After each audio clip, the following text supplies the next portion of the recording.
It's time for a vacation, and Fairway Travels is here to share great specials for you to choose from. Discover the charm and features of one of Sandal's 16 all-inclusive, luxury-included, adults-only resorts, or a family-friendly beaches destination in the Caribbean. Or how about a couples resort in Jamaica? If cruising's your preference, get Thunderstroke aboard Carnival Cruise Lines or set sail on an award-winning Royal Caribbean ship. Join Virgin Voyages now for a wonderful adults-only sailing. It doesn't matter if you choose to travel by plane, train, automobile, cruise ship, or rowboat, we can help you reach your dream destination. Contact Fairway Travels today at 228-365-1012. That's 228-365-1012. Or email bookitnow247@gmail.com. Fairway Travels, where your journeys keep satisfying. The station where our veterans' voices are heard, MBR Talk. Hey, thanks for tuning in. Welcome, Quack. Program are those of the speakers and do not necessarily reflect the views or positions of any entities they represent. Find us on the web at mbradio.us. Welcome to the Motivated Mindset with your host, me, Jose Flores, and we are going to go into the why behind what we do in life. Have you ever wondered what truly drives people? I know I do. What fuels their purpose and motivation? In this podcast, we're going to explore those profound questions, uncovering the stories and insights that shape our journeys. Join me as we navigate in the depths of human ambition and uncover the secrets to living a fulfilled life, purpose, and driven. Let's get motivated. Thank you. ¿Qué pasa, mi gente? Hey, welcome again. This is me, your host, Jose Antonio Flores, and I'm not going to say all the other names because, you know, it's a long time. But welcome to the Motivated Mindset, where I'm a proud veteran. I'm still a government employee by day and a certified personal trainer, motivated by passion. Yeah, that's right. I'm going to get you there physically and mentally right. I'm also a cyclist and a marathoner. Yes. On purpose, I run 26.2 miles. And let me tell you, that 0.2 feels like freaking Mount Everest, you know, when you already ran 26 miles. I'm a motivational speaker and believe that the mindset isn't just a tool, it's a lifestyle, you know. But let's be real, okay? I'm also a Latino. ¿Qué pasa? How you doing? La penaltura, you know, el ceiling. I know, that's Spanglish. It all comes out every time. I don't know, especially when I meet, you know, real Latinos that speak, you know, real Spanish. I'm like ODF, out there flapping. And also, so, you know, we talk fast, we dream big, and we keep it 100% all the time. The podcast, hey, why people do what they do. You know, it's about passion. It's about purpose, resilience, you know, and with a little bit of sazon. Just like plátano. Oh, I love freaking Christmas. I love my freaking, yeah, we won't go into that. Oh, anyway, yeah. Woo, yeah, we got a little bit to go. But, you know, my job here is to make sure that inside of each of us, there's a little fire, you know, to bring it out, you know. So whether you're tuning in from your commute, your run, or maybe while dodging abuelita, abuela telling you that you need to eat more arroz con gandules, girl. You know, hey, buckle up because we're here to talk, not just talk about motivation, but to live it. So again, welcome to the Mindset, and I'm just so happy to introduce my next guest. You know, is Zully J. Goya, a proud Ecuadorian American, U.S. Air Force veteran. Air Force, they really take care of their people. I would tell people the Air Force better than the Army. That's another subject for another day. She's a public servant and a true example of leadership and perseverance. You know, Zully, we're gonna bring her on and let's see. And I just saw something on the Facebook. They may be having a little bit of issue with the streaming on that, and that happens once in a while. But we're gonna keep it moving. All right, here we go.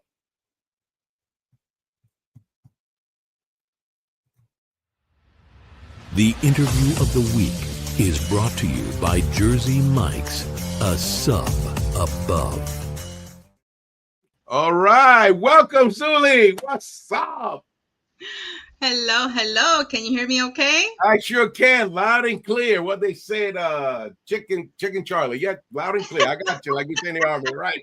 Hey, thank you for being here. You know, How do you feel? How you feeling about being on the on this podcast? Well, I'm excited. I'm excited, especially, with the energy that you bring on. It's contagious. Yeah, I don't know about that.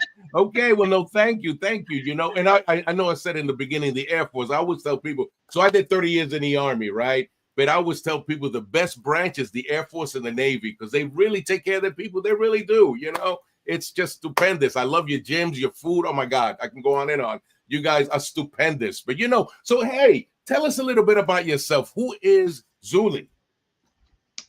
Well, thank you for that. So, as everyone already knows my name, I am Zully Goya, and I was born in Ecuador, and I came to the U.S. at the age of 9 years old. And once I got into the culture, it was very hard for me because, of course, I didn't know any English or anything at that moment in time. However, as I progressed, I basically became fluent when I was in high school. One of the things that I did was bring it up to my father. I said, hey, I want to join the service. And when I said that, he said, absolutely not. We're not doing that. And I said, well, why not? I don't understand. So needless to say, it was very hard at home. Unfortunately, the reason why I came to the country was because my mother had passed away.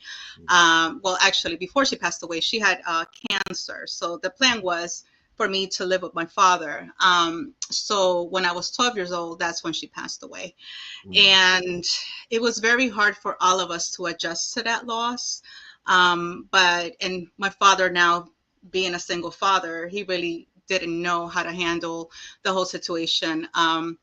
One thing led to the other, and I'm not gonna sit here and say that things were pretty, that I had a straight line. I did not. I basically became homeless right before I graduated high school.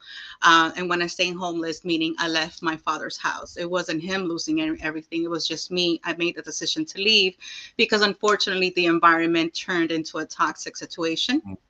And besides the fact that he didn't agree with me joining the service, there was just a lot of things happening around that. It wasn't just that. There was a lot of physical abuse, verbal abuse, emotional abuse, you name it. And that's what really drove me to leave my home. One thing led to the other. Yeah, I was in the streets of Miami. That was a little bit, wild, but you make it. Yeah. So I had a very good support system, I will say, through my friends at school. Their parents were very supportive. They took me in, and they served as a guide for me to be able to stay on the right path. So I also have a sister in New York, and I reached out to her, say, hey, can I crash at your place? And yeah, and basically she took me in, and at that moment in time, I still went forward. And of course, this was right after I graduated high school, which ironically, even though I was homeless, I was able to graduate with honors during that stressful time. And so that right there gave me a hint that I would be able to work under pressure, basically. And that's when I delivered my best work. So that was something that I learned about myself at that age. Once I moved in with my sister, that's when I decided to officially go through with the idea of joining the service. But of course, before this, I said, you know what, let me sign up. I can't remember the technical term, but you sign up a year ahead.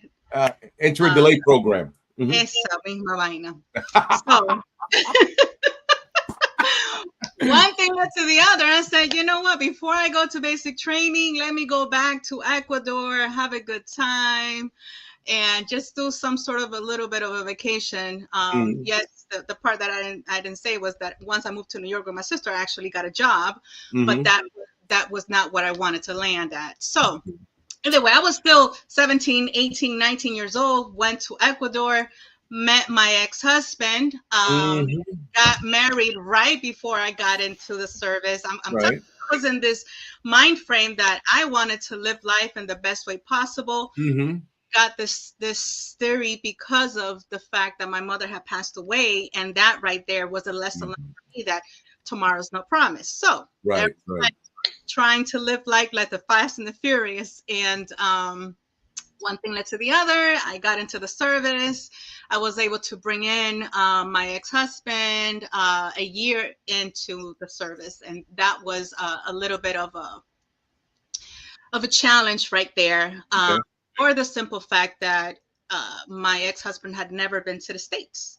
Okay. So it was hard for him to adapt. So I was stationed. I went to basic training in Texas, Minot Air Force Base. What? Minot. Okay. That's like out there, ain't that? That's like in the wilderness. I know right? that's there. I'm telling you, I was part of the 23rd Bomb Squadron. Right. It was a missile. It is a missile base. So we supported the B-52s. Right. And yeah, that was an adventure in itself. You know, I love the fact that I made the decision to join. But it made it challenging once I started to say, hey, I want to build a family. Gotcha. I always knew that I wanted to be a mother. It wasn't a matter of if I wanted it. It was a matter of when. So I said, you know what? We're married. What's, there shouldn't be a problem. But at the same time, it wasn't something that I had as, okay, in a year from now, I'm going to have a baby. I didn't think that way. Right. I was trying to figure it out myself because I was trying to learn more about myself. What am I good at? That was one of the reasons why I joined the service too, because I felt like I didn't have that structure. And I felt like the military will give me that structure. Yes. So I became more disciplined, and I started to learn a little bit more of, okay, what is it that I really want to do? I still didn't have clarity. But in the middle of all this, of course, I had my husband with me. And those of you who are active duty, you know that you're basically 300% responsible for your dependents. Yes. Okay. They are not independent on their own. Whatever actions they take, it basically reflects back on you. If they misbehave, you're the one that's paying the consequences along with your spouse. Okay. So regardless, I'm going to come back to that point in a little bit, which is why I mention it now. However, I went ahead and continued my journey being military. I brought my husband over. And no, I wasn't making, of course, that much money. Again, if you're active duty, you know this. What I ended up doing is asking for special permission because my ex-husband couldn't find a job right away. So I ended up asking for special permission to work a part-time. I worked at a fast food part-time. Wow. While being active duty. So yes, I was working and cleaning. I was cleaning bathrooms. I was, serving food. I was taking orders. I was doing all of that. So at the same time that I was in this nice, what everybody sees as prestigious position, being an active duty, right? Right. But either way, I said, okay, great. They granted me that. And I tried to help my ex-husband to learn the language, but that was something that we had to do simultaneously, right? And once that took place, we were able to finally connect him with someone that was willing to give him a job on base. And again, we were transparent. I went in there and translated for him. He got the job. And then maybe in 2000, let me see. Zully was born in 2001. Yep. Around that time frame, I found out I was pregnant. I was happy. Unfortunately, I didn't get the same vibe from my ex-husband. Right. So there was that, going back to that culture side of things. In Ecuador, at least my experience has been that the majority of men are the breadwinners. The majority of men are the ones that lead the house outside of the house, and the woman stays home and she serves within the home. And that's basically it. If you want to have kids, the woman stays home. Right. In this case, it kind of hurt his ego because of the fact that I was the breadwinner and he wasn't. So that created a lot of friction. And I had my daughter during the midst of 9/11. That occurred. I remember I was visiting back home and I watched 9/11 through the TV at 5 o'clock in the morning that day, and Mhm. all that I could think of was, well, where it is. That's it. Balloon go up. That's what I went back to. When I came back home, and mind you, I still had not given birth yet. Right. By the time that I gave birth, of course, the strategy was set in place. Operation Enduring Freedom came on. Mhm. The B-52s were the first ones to go out there and set the stage, Right. basically. And the following year, basically around when my daughter was about 9 months old, I got deployed. Mm. That didn't land well with my ex-husband. Right. And I don't know if you guys are noticing, but it's I keep on talking about him because of the fact that a lot of mothers go into this situation having the family, and all of a sudden you do not have the spousal support that you thought you were going to get. Yes. Right. So it's very important to understand that part as well.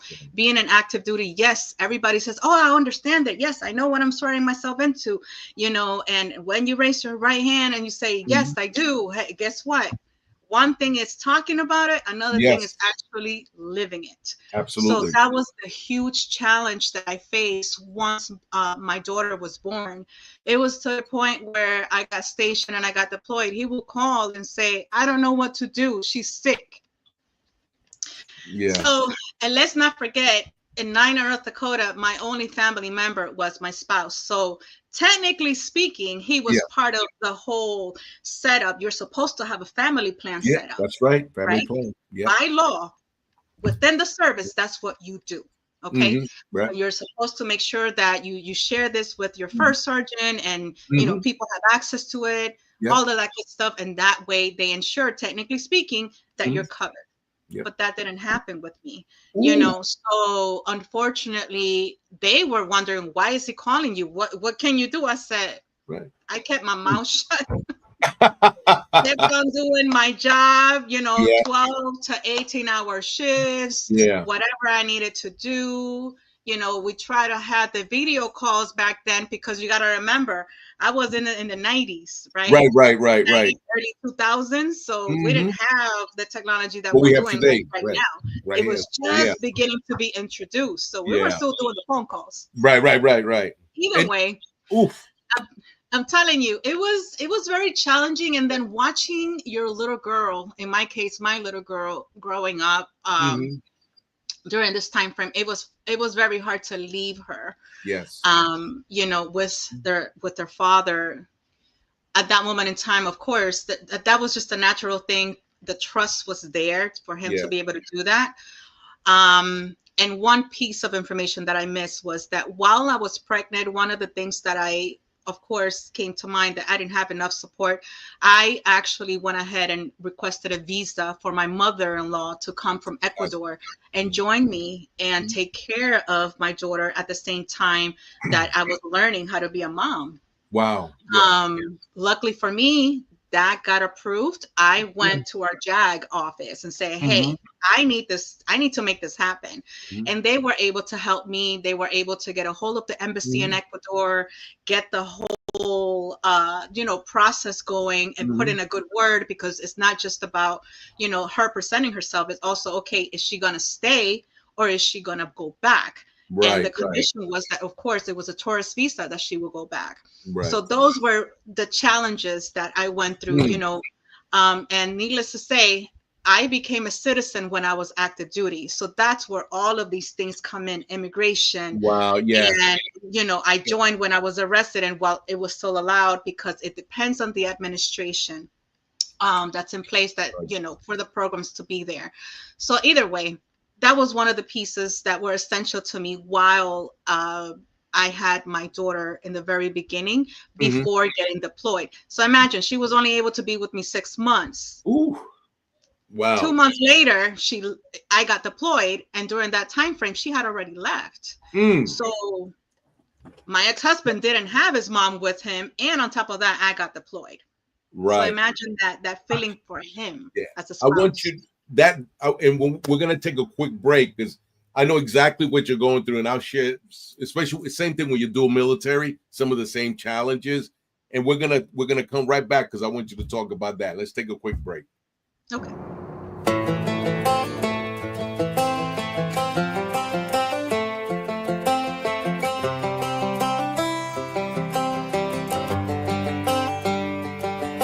It's the guts and it's the glory. 100 stripes, 100 stories. It's the Pledge of Allegiance on the 4th of July.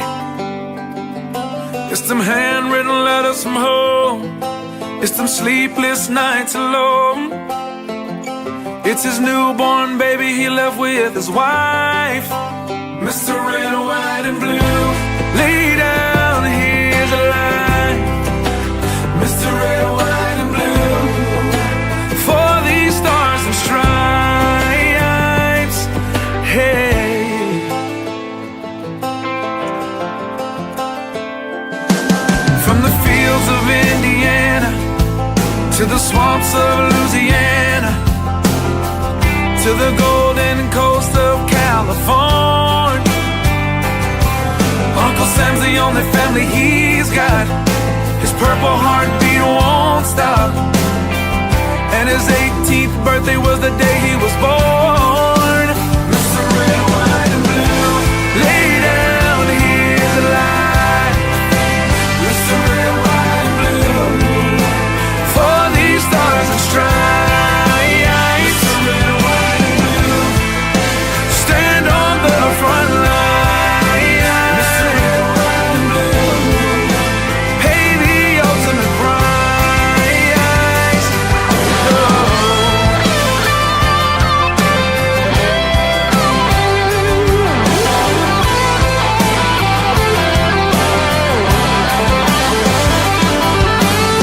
He was the man of the house when he was born. His family is proud but torn. But if you knew him, you would understand. He was raised on how to be brave, just to see the flag still wave. And then he came home with only one hand. 'Cause Mr. Red, White, and Blue, lay down here to lie. Mr. Red, White, and Blue, for these stars and stripes. Mr. Red, White, and Blue, stay on these front lines. Mr. Red, White, he'll pay the ultimate price. Mr. Red, White, and Blue, lay down his life. Mr. Red, White, and Blue, for these stars and stripes. March in line, march in line. Hey. Hey.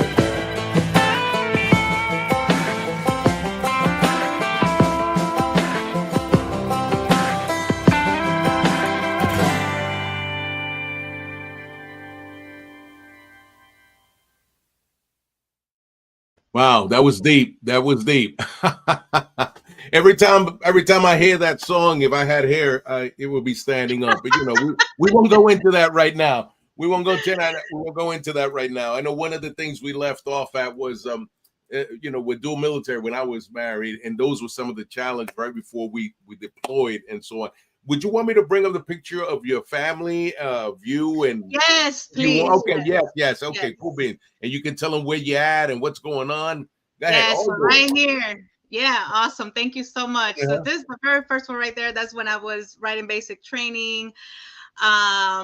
And the next two are basically doing my job as a logistics technician. Mm-hmm. The middle picture was at the warehouse, and the last picture with me sitting on that bin, that was actually when I was doing work exercise in Nellis Air Force Base, where we would do the simulations. So if you can go to the next slide. Here is me with my first daughter when I was, I think it was close to being deployed. Not yet. I didn't know the news yet, but that was Zoila. And the following picture there is both of my girls as they got older. So the first one, the older one is Zoila, and the little one is Zully. Beautiful pictures. I love them. I love their smiles. And I remember those BDUs. Oh, my goodness. Wow. Yeah, you see, I'm telling you, mine goes way back. Woo, boy, I was hated there that. during the transition of the BDUs. When I first saw them and we all saw them, we were like, oh my God, those things are ugly. But you know what? And you know, in the Army, we have to put up these camouflage things. I hated it because every time you would lose all your buttons, and then every time you got promoted, I mean, they made a lot of money off us. So they came up with the Velcro. You had to always sew your stuff on. I remember them. Yeah. Oh my goodness, I got you. Woo. So that's them as little ones. Ooh, do we have them as grown adults? Yes, we have them as grown adults. If you can pull that picture up. Yes, ma'am. Woo, there we go. There they are, both of my princesses. So in case everyone is wondering why we're all wearing crowns on that one picture, is because my oldest, who is right behind me in that picture, she won Miss Virginia in 2023. And we decided to say, hey, why not all wear us crowns? So that's where we're at. That's the most recent picture with them together today.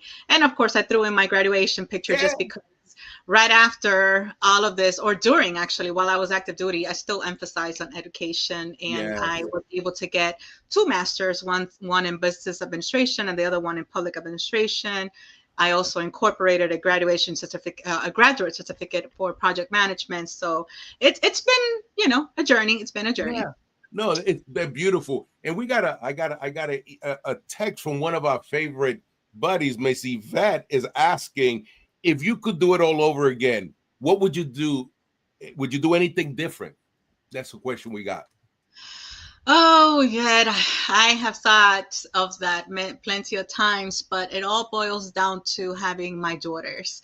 I don't think I would change anything because the best experience has been being a mother in spite of all the challenges. So I really wouldn't change anything as far as the journey, but I would change maybe the approach that I had with my ex-husband, because I felt like there was a lack of communication between the two of us, and me being so young, because the other thing I didn't mention is that he's 8 years older than me. And he was already, he basically led the family business back home. He was taking care of his parents. And he was basically doing his own journey. And here I come, and we met, even though he's the one that asked. My intention was never to go to Ecuador to find a husband. Let me make that clear. My intention to go to Ecuador was to have fun, and that was it. That was gonna be my going away to basic training, to myself, and that was it. Zully, you can't control love. You know that dude that flies with that little arrow, can't control that. He just got you right there. Oh, Tiguerito, I got you. Oh my goodness. Oh. I'm telling you, I go back to living life like Fast and the Furious. I'm telling you. So, oh my. Going back to the whole, while he came in, I mean, he struggled to adapt to the military life, even though he was very well aware of it in Ecuador because he was part of that. There, I even went to training in Ecuador for military. Wow. Okay. Military in Ecuador. So either way, it was quite an experience. So I felt like he would be understanding of it. All these experiences, and because he was older and he had already been there, done that in many ways. Okay. So unfortunately, he didn't fully embrace stepping in when the mission required me to be away. So in many ways, I functioned like a single mother in uniform. And eventually that strain led to divorce. So it wasn't anything about cheating or anything about, you were deployed and you did this and this and that. It was literally the lack of communication, the lack of understanding. One goes connected with the other. So if you could pull up slide 10 on the presentation. Yes, ma'am. Absolutely. It just goes back to, there's a disclaimer. Oh, yeah, let's go to this disclaimer. This is my story. This has nothing to do with my job or anything. It's completely mine. Okay. You wanted to go to 10? 10. Yes. There we go, ma'am. Was it that one? No, it's the one that has membership, snapshot, and parenthood. Let's see. Maybe it's supports. No, not that one. No. It's towards the beginning. Oh, the beginning. Okay. Yeah. It's towards the beginning, and it has the that one. Got you. There we go.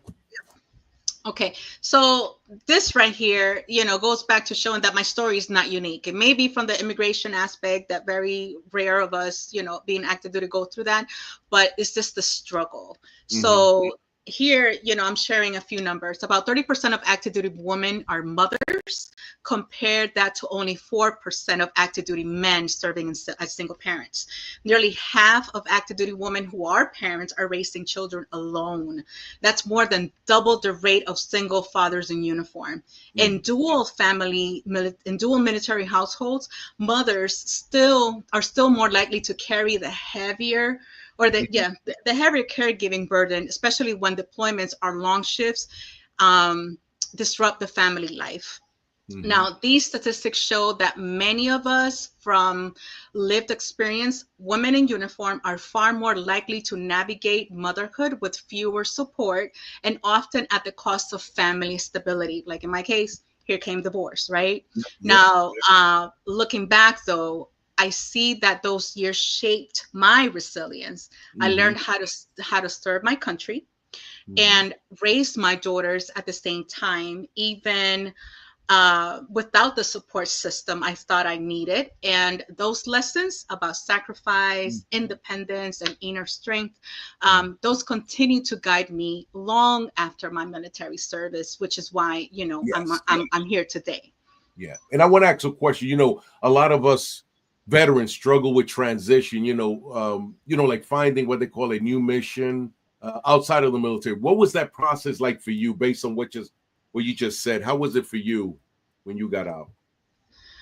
Well, that was challenging, of course. I didn't feel like there were enough resources available at the time.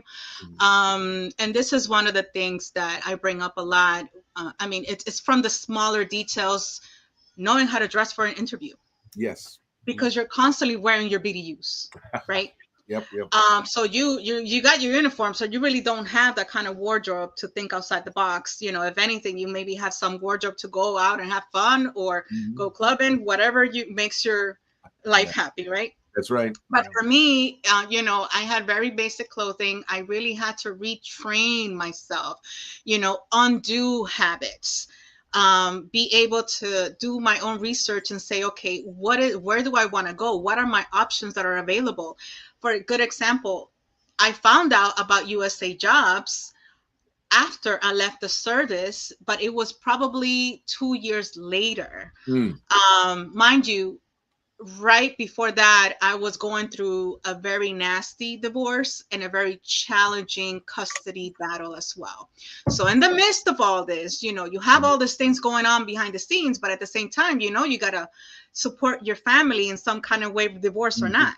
Right. Now you got children. Now I had 2 kids. So what I ended up doing is leaving North Dakota, mm-hmm. and moving back to New York. And let me tell you, when they say when you make it in New York, you make it anywhere, that is that's true. Okay? Yeah. That is the full 100% truth, because I got exposed to even more. Even though the military gave me that foundation, mm-hmm. It gave me that, you're going to make it work. You can make it happen with the least amount of resources. You're good for this. That's what kept my drive going, because I gained that strength and confidence, because mm-hmm. the girl that went into the service was not the same female that left the service. Right. So my mindset, my focus was, how do I provide? So mm-hmm. My thing was not just the survival aspect of it, because unfortunately, I will say this, and I'll be transparent. It wasn't just the issue with the deployments or anything like that, but unfortunately, my ex-husband, it became a domestic violence situation. So I was fleeing that as well. Okay, so there was a lot of legalities that went on behind the scenes at the same time that I was trying to figure out, where do I want to work, and how do I make this happen? Translating my skills at the same time as going through this, making sure that my daughters were okay. Where's the medical insurance going to come from? What benefits do I apply for? What do I qualify for being outside of the military? It was a little bit scary, but at the same time, doing that research and just, I couldn't really sleep. It was one of those things that I always had in my mind. Unfortunately, for a time frame, I lost custody of my daughters. And that was very hard for me. I went into a deep depression for about a year. My car got repossessed. I'm telling you, it was just one of those things that I was just sleeping in an empty studio, no bed, no nothing. It was just the basics. Wow. I had applied to 2 jobs, one in New York, where that's where I got introduced to the OCC, the Office of the Controller of the Currency. And then I also applied for another job, which I cannot remember at the top of my head, but it was in Minneapolis. So all I did was took a leap of faith, and I said, let go and let God. I prayed about it. And the job at the OCC became available to me. I went for the interview, but that was the funniest part, because I was like, what do I wear? And I was so nervous that I went to the location the night before, and I looked at this building, and I was just like, oh my God, this is a fancy building. I don't think I could just wear jeans and a shirt to this interview. Right. I had no idea what the OCC was about. So I had to do some research, and Lord and behold, I had a friend who worked at a cleaners, and she said, don't worry about it, girl. I got you. She got me some clothes. She got me a vest, a female suit jacket, and a nice blouse that, I don't know. I think it was just tailored for me, because it was to my fitting. It was my size. And I went to the interview, and it was very intimidating, because now you're seeing corporate government here. This is not military. The military teaches you the structure and the discipline and the respect. But once you get out there, that image is so important. That is not something that you learn right away. Yes, they teach you how to take care of your BDUs, and you got to look sharp. But how do you translate that to getting out? Meaning the color combination, does the clothes fit? You no longer have that relaxed fit that you could just make it fit to you because it's the military uniform. Or the dress, the blues for us that was tailored to you. I didn't have money to get anything tailored for myself. So oh my God. That is something. How to make it work. I have a question. You know what I'm based on your experience, I'm thinking empowerment. That's what I'm getting from you. What advice would you give to women out there, who are trying to juggle raising a family, working for the federal workforce with all the changes? What advice would you give?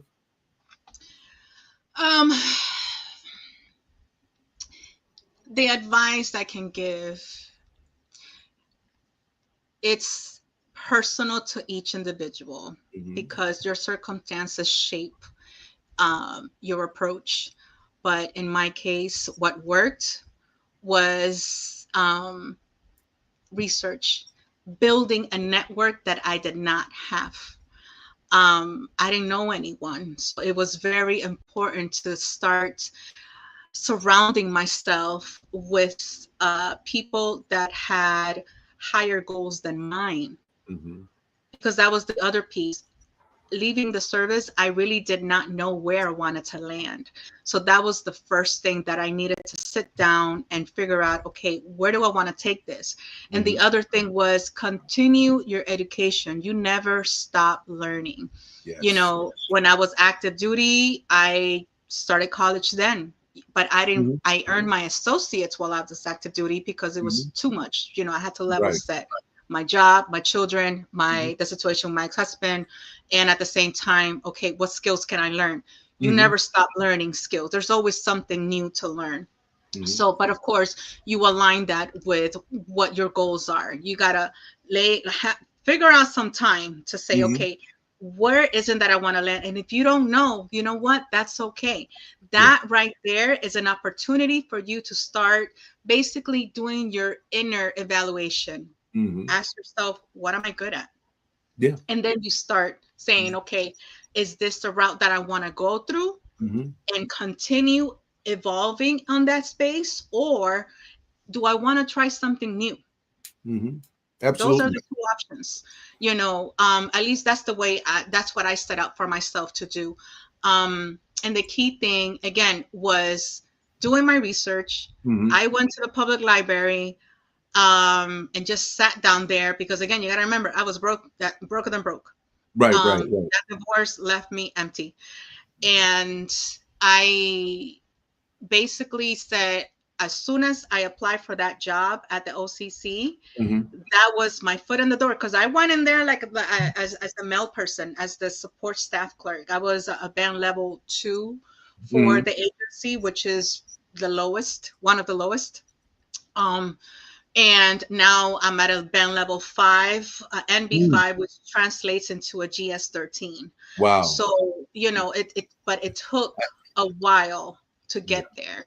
A lot of, and I want to dovetail on the back of that also, as a Latina, as a veteran, and as a mother, you bring a unique, how do we say, a unique voice to the conversation. And how do you use your platform to inspire others? How does Zully do that?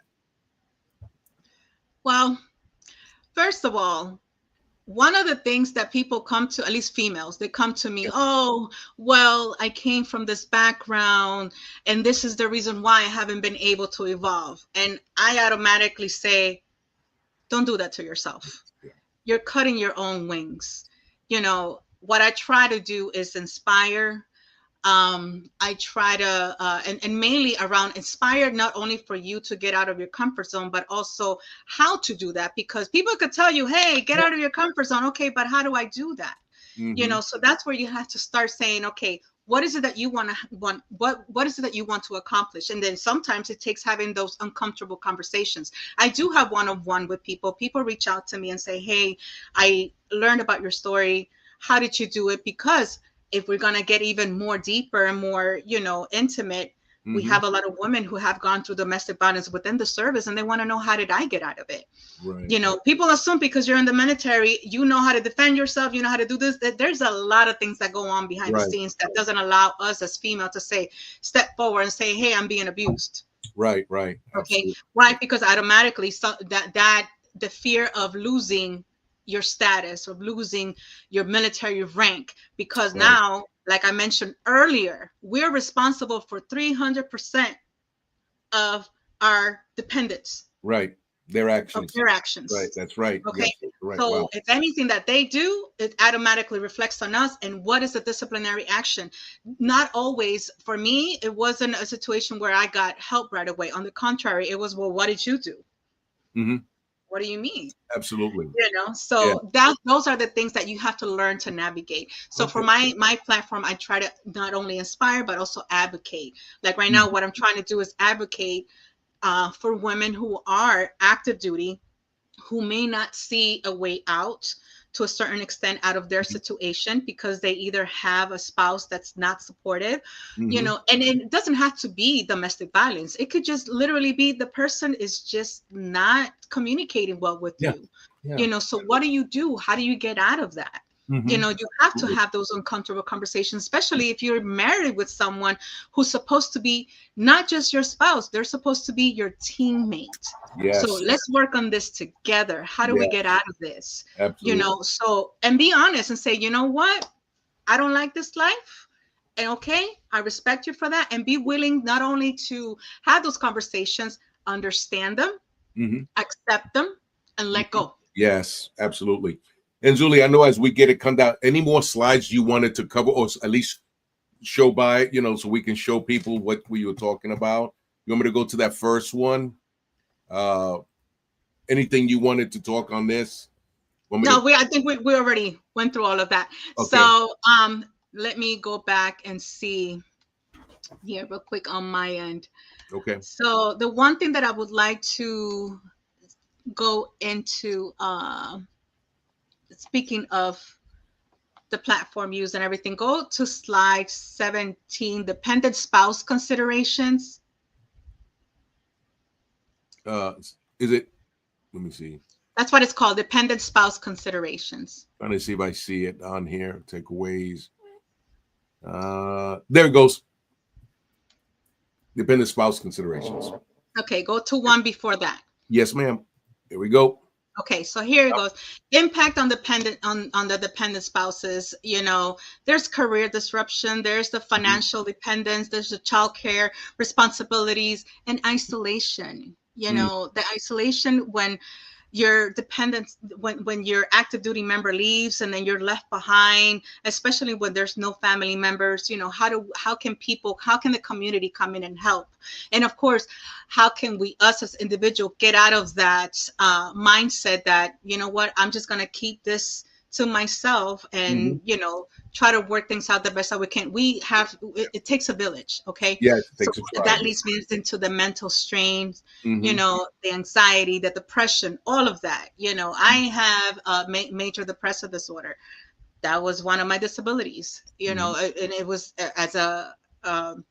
because of the situation that I went through in the service, and the stress that it creates, not just for the active duty member, but the spouse as well. I mean, we both go through it. Now, if you're a single parent, you go through it double, because now you have to leave your kid behind with someone that's not necessarily your spouse and maybe your family member, but you gotta somehow learn to trust this person. And then you're all the way in, I don't know, Japan somewhere, and then to come back to the States, especially for those multiple deployments that we go into. The educational impact, when you have a family, we have to be considerate of the fact that some of these families actually move every 3 to 4 years, and they're not allowed to, or not that they're not out, but they're not able to build those bonds that you would as if you were in one place. Right. Yes, from one end it's adventurous for the adult, but when it comes to children, it does have a major impact because they get easily attached to their classmates, people they meet. So we have to deal with that. And then the resilience role, dependent spouses are often the anchor for family stability, but this responsibility can contribute to burnout. Absolutely. I always say the hardest job in the military is the military spouse. Yeah.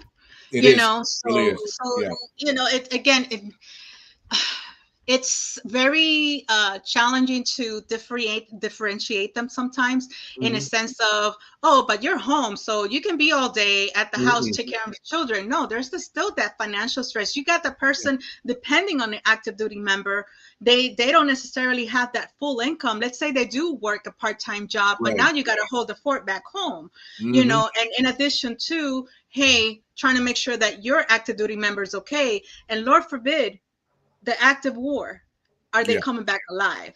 That stress, adds on to this. So if you want to go to the next slide. Yes, ma'am.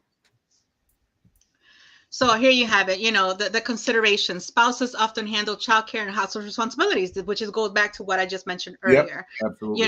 The military spouses, which is why there's a program nowadays, but we'll see how things go. We don't know. Again, it goes by administration.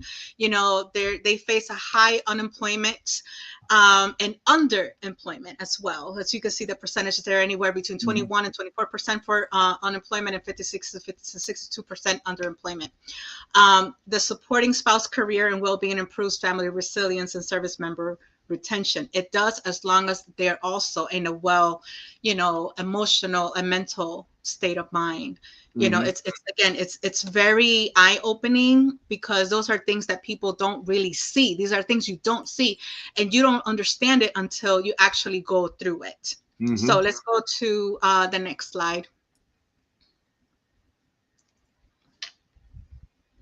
So here you have your support system strategies, things that you can do for family and child care resources. There are resources on base that could potentially, they may not have the resources specific that you may need, but they would at least know somebody that knows somebody, and there goes the network. That's how you start building that up, and you expose yourself to other people who are either single parents or, family members, and then you build your internal support system when your spouse goes away, or as a single parent, you build a support system to be able to trust a group of people that are behind on base while you deploy, that are taking care of your child or are helping to take care of your child. There's also the health and wellness aspect of it, when you have the prenatal care for the, again, being a mother in active duty, that's highly important because we're constantly under stress. Even though they say that try to accommodate, reality is the opposite. Okay, their mental health is an issue. You know, the stress is there. And then also engaging in peer support groups for mothers and minority service members. I know we're in a different era right now, I guess. We started something new as far as the minority aspect of it, but it is something that I like to mention because we get hit. We get hit the most, okay? So we have to do double reaching out. That's basically put more effort in reaching out to these groups and ensuring if there isn't one, we build one. That's basically what it boils down to. Absolutely. And there's the career planning, you know, communicating with leadership about maternity leave, taking advantage of mentorship programs, navigating promotions and leadership. You know, as a female, Hispanic female in the military, these are things that are most challenging. Unfortunately, that's just the reality of it. You know, you can have, there's this society has placed it where he's a male, he's a single father, he must have it all together because at the end of the day, there's that perception that it's a male and they must have some supportive husband, some supportive wife or somebody in the back end that allows them to do that. And sometimes that's not the case. So we have to ensure that we speak up around those areas, the leadership. What are your goals? How do you want to do this? And what are the challenges that you're facing to be able to move forward with your family, especially being active duty? You know, I used to be very quiet because I thought I was just translated in simple terms, I thought I was going to get fired. I thought I was going to get let go of. But in reality is that speaking to the right people, they actually are able to support you and say, okay, here's what we're going to do. And here's who I'm going to pair you up with. So that way you can go ahead and move forward in your career in the service. I unfortunately didn't have that. So it was very hard for me. Thank you for putting that up there. So if we can go to the next slide. Yes, military one source is extremely important. So here are some key takeaways that, you know, I have for you guys. It's not easy to maneuver around being a parent in general. So from that end, I hope that today, at least there was some sort of motivation, some inspiration, something along the lines of we can do this, you know. So active duty mothers carry a unique burden. They are more likely than fathers to serve as single parents. In dual military households, they often shoulder most of the caregiving. Support systems matter, okay? Without strong family, community, and organizational support, the strain can lead to isolation, career setbacks, and even family breakdowns. Resilience is built through both challenge and support. By expanding resources, shifting cultural expectations, and fostering real collaboration, we can strengthen not just military mothers, but military families as a whole. At the end of the day, motherhood in uniform is about balancing two great callings, serving one's country and serving one's family. And with the right support, women don't just survive the balance, they thrive and they inspire generations to come. Absolutely. So I hope if you take anything away from this, that last piece, take that with you, you know. And yes, I do mention, you know, motherhood, it is important, but I also do believe that fatherhood is just as important as motherhood. You know, both serve a very special role in a kid's life. And we both can thrive, you know, individually, but why not do it as a team, right? If there's any way possible to do that. So on my next slide,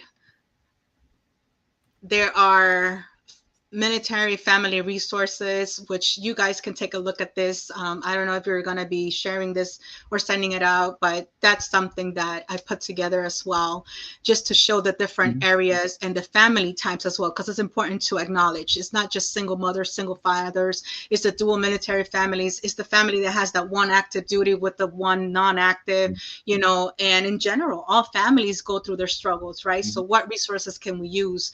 What, you know, programs are out there, and what you put on there is also helpful. At least those are the main two, but it's important to remember that each military base has their own internal programs.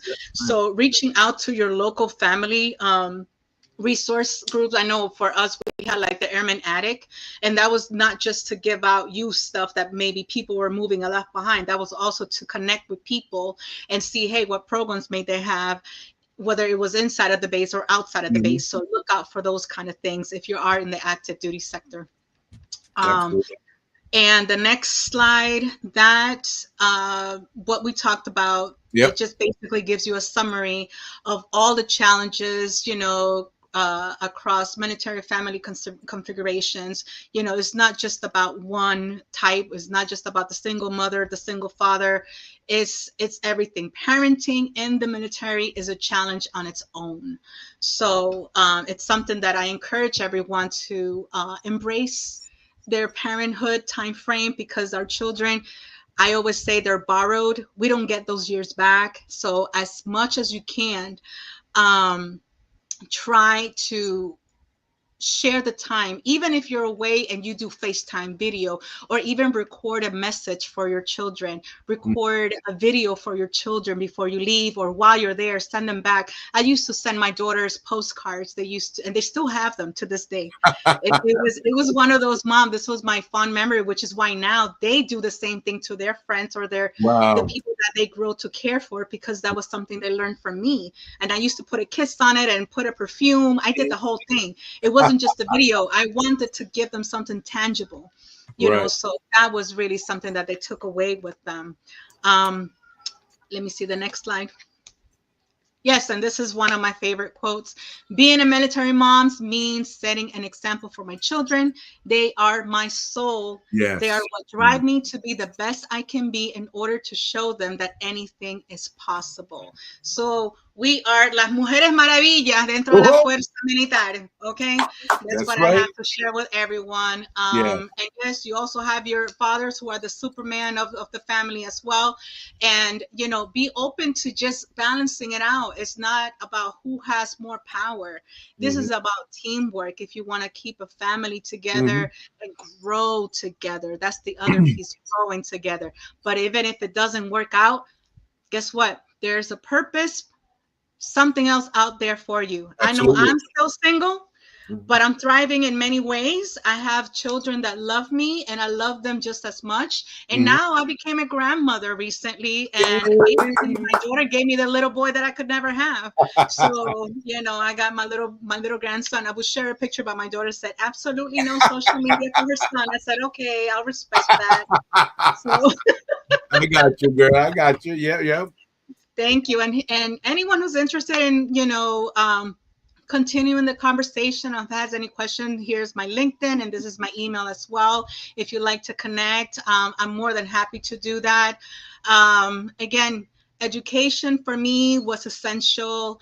Even through my career at the Office of the Comptroller of the Currency, I took myself back to college and earned my master's, and I'm continuing to learn, you know, continuing to lead, which is something that I never thought I would do, because I always saw myself as behind the scenes. But in the military, and then transitioning to the you know, federal service, you know, I still have an approach of military kind of thing, but at the same time, it's like a combination, right? You need to learn how to polish yourself, carry yourself, be able to speak. The Zully that you see here today, I was nothing like this prior to joining the service. And even after, this is a different chapter.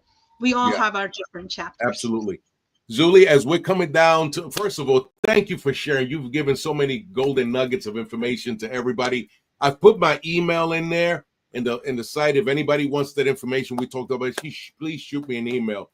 But what's one thing that you still carry from the military that applies to you that you still use today before we close out?